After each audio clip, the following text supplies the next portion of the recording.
Hi everyone, welcome to our channel. ఈరోజు ఈ వీడియోలో కాకరకాయ ఫ్రై చేస్తున్నాను.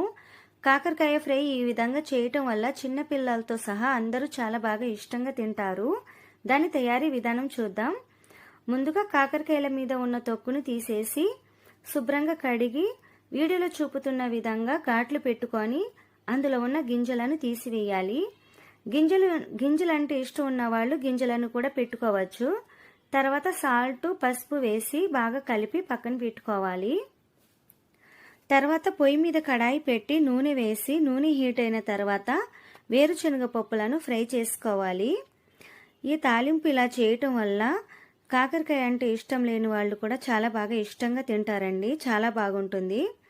వేరుశనగ పప్పులు ఫ్రై అయిన తర్వాత ఎండుమిరపకాయలు, జీలకర్ర, ధనియాలను కూడా ఫ్రై చేసుకొని పక్కన పెట్టుకోవాలి. అదే బాండ్లీలో ఇంకొంచెం నూనె వేసుకొని మనం ముందుగానే ప్రిపేర్ చేసి పెట్టుకున్న కాకరకాయలలో నీళ్లను బాగా పిండేసి ఆ నూనెలో ఈ కాకరకాయలను వేసుకొని మగ్గించుకోవాలి. సాల్ట్, పసుపు వేయటం వల్ల కాకరకాయలో ఉన్న నీళ్లు చాలా బాగా వచ్చేస్తాయి. ఈ విధంగా కాకరకాయలను నూనెలో వేసేసి మూత పెట్టుకొని కాకరకాయలను మగ్గించుకోవాలి.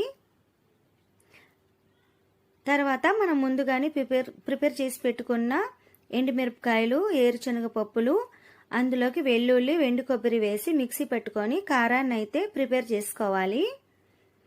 అందులోకి సాల్ట్ కూడా వేసుకోవాలి. తర్వాత ఫ్రై అయిన ఈ కాకరకాయల్లోకి ఈ వెల్లుల్లి కారాన్ని వేసేసి బాగా కలుపుతూ ఫ్రై చేయాలి. చాలా రుచిగా ఉంటుంది. చాలా బాగా ఇష్టంగా తింటారు. తప్పకుండా ట్రై చేయండి. అస్సలు చేదు ఉండదు. చాలా బాగుంటుంది. ఈ వీడియో నచ్చితే లైక్ చేయండి, షేర్ చేయండి, సబ్స్క్రైబ్ చేసుకోండి.